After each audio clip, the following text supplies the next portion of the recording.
Welcome to What's Up Kansas City, and today we have our very special guest for the second time. This is Joann Collins. How are you doing this morning? I'm great, Mr. Watts. Thank you very much for allowing me to be here. It's a pleasure to be here with you today. By the way, we're in a very historic landmark, the Zion Groves Baptist Church, for the late great Reverend A.L. Johnson was pastor. That's right, and we have Councilman Michael Brooks now, who is the pastor of Zion pastor Groves. of it now. Isn't that something? It's great. It's funny how time flies. I haven't been here for a while, but I can remember having some civil rights meetings in the days of your father, Mr. Jim Watts. That's right. We had meetings here. That's right. And this was a very welcoming church over the years for those of us who deal with affirmative action and minorities and women in unions. The doors were always open. That's right. Reverend A.L. always had them. That's right. Yeah, That's right. yeah, he was a very colorful guy. Yes, he was. Yeah, one of a kind. Very opinionated. Very opinionated. He was for you or against you, he'd let you know. Right. You had to worry about it going through the back door. That's right. You know, tell us a little bit about Joann Collins, please. Well, first of all, I just recently celebrated my 77th birthday. Very and good. I'm just blessed. The good Lord gives me another day, and I'm blessed to have it. So I was raised in Rosedale, Kansas City, Kansas. Yes, ma'am. I went to elementary school on Southwest Boulevard, Adams Elementary School, and I graduated in 1953 from Sumner High School. Proud graduate and very active in the Sumner Alumni Association. Mm-hmm. Now you have family here. I have family. I have two children, Francis DeMont Collins, my son's a police officer here in Kansas City. Okay. And then I have a daughter, Jerry Guy, and she has a State Farm agency down 12th and Main. Very good. Now grandkids? I have 5 grandchildren. 5? Yeah, I have 5 grandchildren. My son has 2 and my daughter has 3. And they're doing well. They're doing very well. The 3 older grandchildren are in college or graduated from college and doing well for themselves. And my 2 younger children are athletic, gymnasts, and basketball players. And they're both female, and I'm proud of both of them. I bet you are. Now let me ask you this. Talk to us about some more of, you really are a historical figure in our community. And talk about your tenure on the city council. Well, prior to going on the city council in Kansas City, Missouri, I was very active in the community as a member of about 23 non-for-profit organizations. Most of them dealt with civic organizations and religious organizations. And I was appointed to the city council in 1972 to fill an unexpired term of a previous person that had served for several years. And then I served a year and was elected at large, so I was the first woman to be elected at large in Kansas City, Missouri, as a city council member, and the first African American member of the city council. And what did you do for that, and why you? While I was on, I was chair of the Finance and Audit Committee for 17 years. 17 years. Yes, Good and God. I also served as Mayor Pro Tem, and I was appointed under Mayor Wheeler, but under Mayor Berkeley, I served as acting mayor when he was on medical leave. Really? It was a very proud time for Joann Collins. I bet it was. And a very historic moment because we were just beginning to get more African Americans on the front I was stage. remembering that the wonderful housing at 31st and Prospect called Justin Place. There you go. And I signed on that opening and on those papers, and I'm very proud of that. That they look good today. You know the what? community is great in that area. You know what? And I remember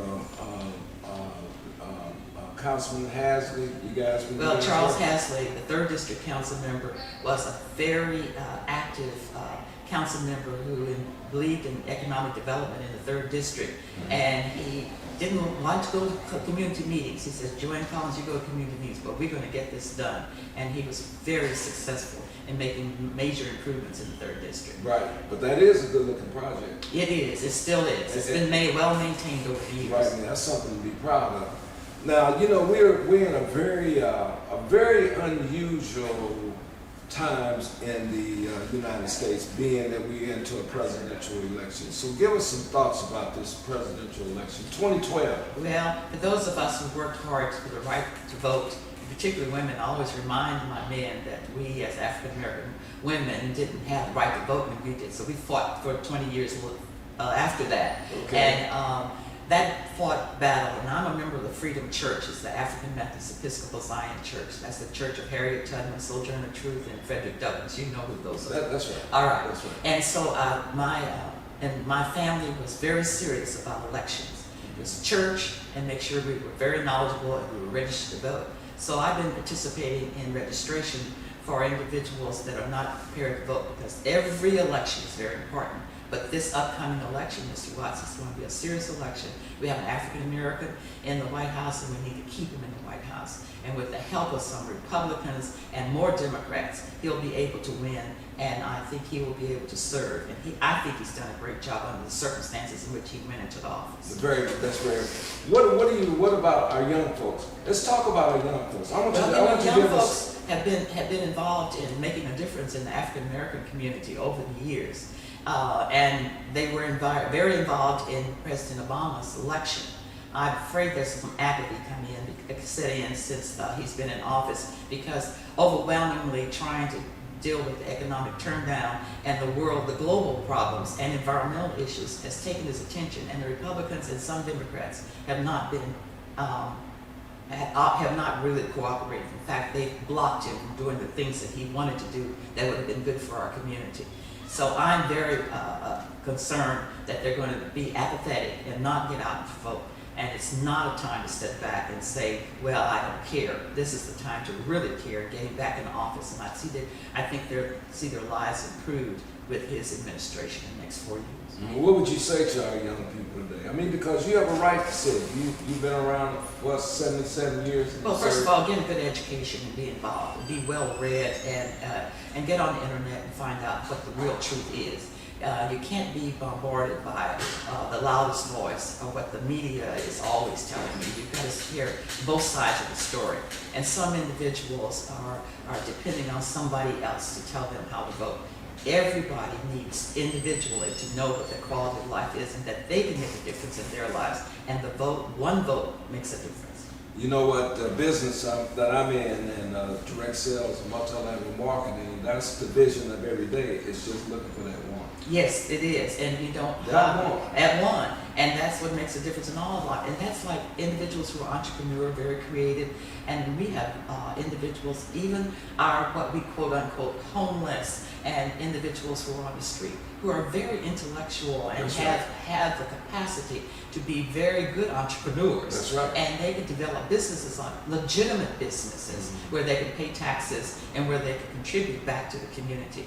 And we need to clean up our community. I'm concerned about environmental issues, particularly the littering that goes on in our community. We need to be more conscious of that and realize that we are part of a major city, and that we have to do some things for ourselves, and then we depend on the government to do others. But basically, we have to take care of ourselves. You know, I was reminded of thinking about your husband and thinking about Bernard Powell. Yes. Two very colorful characters. Oh yes. We remember the days when we went to Mooney's and solved all the world's problems, not just in Kansas City. We called it Black City Hall. That's right. But I can remember, and he was very controversial. There were many times that I disagreed with his movement, but we respected one another. And he was very supportive of my serving in office, and he ran a lot of interference for me. I didn't have to deal with the backroom stuff, because he loved that part. Yeah. You know, Bernard had a 10-point plan about our neighborhood.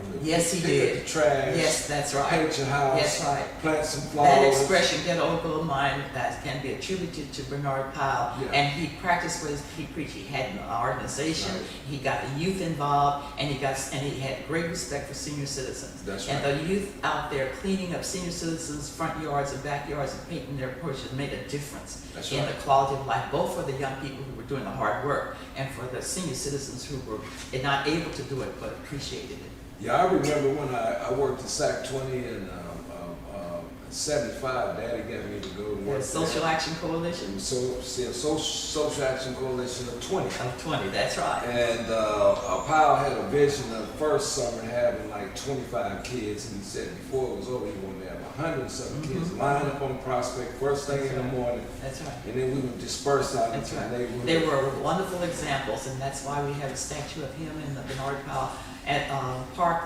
today to remember his contribution. We will always remember.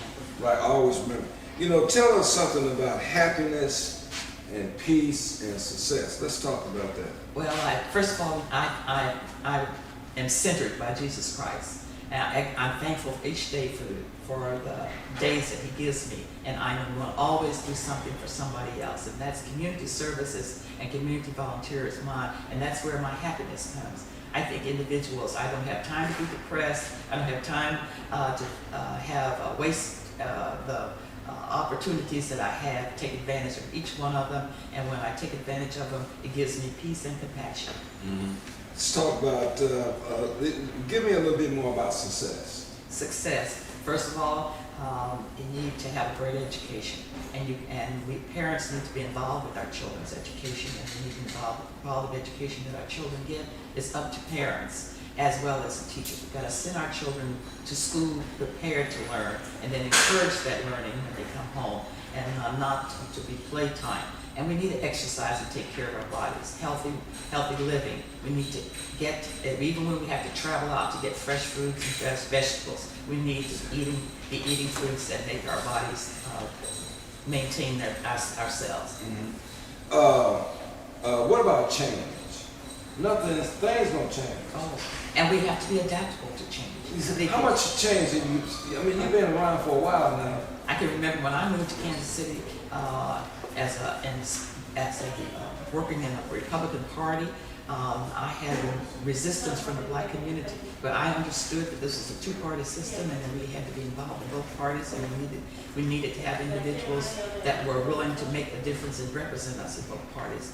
And there was resistance to that. But now our community is much more knowledgeable politically, and we're much more involved politically. We're fortunate to have had former Mayor Cleaver, who served as the mayor of the city, made a difference, and now his congressman is still making a difference, even in the tough circumstances that he works in every day. But as a former individual that worked in affirmative action and civil rights and glass ceiling for women coming up in the workplace, that I have seen change. But there's still discrimination going on. Let there be no doubt about that, because I still have individuals telling me how they're discriminated as a woman and as an African American. Mm-hmm. Now, also, you know, I was thinking about, we used to have a typewriter. Yes, sir. Stenographer, what do they call that? Where they turned it and made copies. Oh, the Xerox machine. Yeah, all that kind of stuff. Yes. But the improvements over the years, even I am computer literate. I have an iPad, and I'm able to master it a little bit. I'm still under training. But I encourage even middle and senior citizens to get involved. The digital divide is serious, and I have been working with Google Fiber. In fact, I just registered and recognized that downtown is going to be on. But we've got to get East of Truce on too. And there's a neighborhood associations, East of Truce, are now trying to encourage our individuals to register so that all of our schools can be under the Google Fiber program. And we're going to wrap this thing up, but I want you to talk about education. I want you to go back into some about education. First of all, I had a good education in my church and my parents before I went to school. But when I got in school, I was intrigued by what was going on in the rest of the world. And that's how I learned about different cultures and how to respect that they did things differently, and they had different allegiances. But when they did, they made when you learn more about the world around you and you become excited about education, that's what really makes a difference. And our parents need to encourage that. Now, your career as an individual in politics and then as with occupation. What's the outcome of that? To where you I've been in several businesses over the years. I was in banking, I was in real estate, I was in sales and worked for the federal government, I worked for the post office. I think I had those 5 or 6 jobs that most young people are going to have. In the days ahead, it's not getting one job and being on there 30-some years from retiring. And those experiences, working with primarily male-dominated organizations and learning a little bit from them, but putting my own spin and my own information on it, and being able to listen. Listening is a very is the best communication skill I think a person can develop. That's right. If you listen and pay attention, you will learn. And when you learn, you'll be able to articulate. Even if you find yourself practicing what somebody else is doing, you'll find yourself developing to the point that you'll be able to make a contribution not only to yourself, your family, and the community. And what has that done for you right now? Well, it's brought me to the point that I have been serving. I've had gubernatorial appointments. I've had presidential appointments. I'm now retiring from the last mayoral appointment, and I'm working in areas of recruiting men and women, minority men and women, to the world of politics, and encouraging young people to volunteer. Volunteering is and I want young people to do it earlier in life, and then once they get started, they understand what contribution they can make. And this has been able to, and that's what's made it a difference for me. And then it's been able to for you to afford a reasonable good life. I had a survey. The Gallup poll called me last week and asked me how happy I was in this time of my life, and if I was very satisfied. I said, yes, I am, because I'm very comfortable. I give 20 hours a week to do some community service, 20 hours a week for pure pleasure that I enjoy. I travel a week every month for pure pleasure and enjoyment, and I'm just, my church work and my family are just the center of my life. That's been very good. You know what, ladies and gentlemen, it's been a proud pleasure to interview Mrs. Joann Collins. She's one of the few people out there in my life who knew my father, and it's just so exciting for me to do this today. But you know what? This is whatsupkansascity.net, and I just want to talk to the people. This is a service of media or information that we are putting together. The brainchild of it is from Cascade Sports, and we want you to support this venue. We only can support it if you share it with your friends and loved ones, and with colleagues, with your church, and get them involved in it. We have a piece that we're going to add in the future dealing with the images of who we are as people, not just black folks, not just white folks, all people, because we're not talking enough about mothers and daughters, fathers and sons, the role playing and the positive things that have been happening in our community. We see a lot of gory and Dr. Gloom stuff about kids in our community, but we got some good parents in our community. So if you are interested in being interviewed as a father and son or a mother and daughter, please contact us. Please contact us, because we want to show the other side of the world as well. You know, over 40 years ago, on 22nd and Prospect, I was in the Cub Scouts there. And I remember something that was taught to me. And it stayed dear to my heart as I have grown to be a little bit older in life. Not as old as old. That's right, 77. In the 77, this is my senior representative that I'm here with today. But here it is. To look sharp is to be sharp. And what's up, Kansas City? And thank you very much.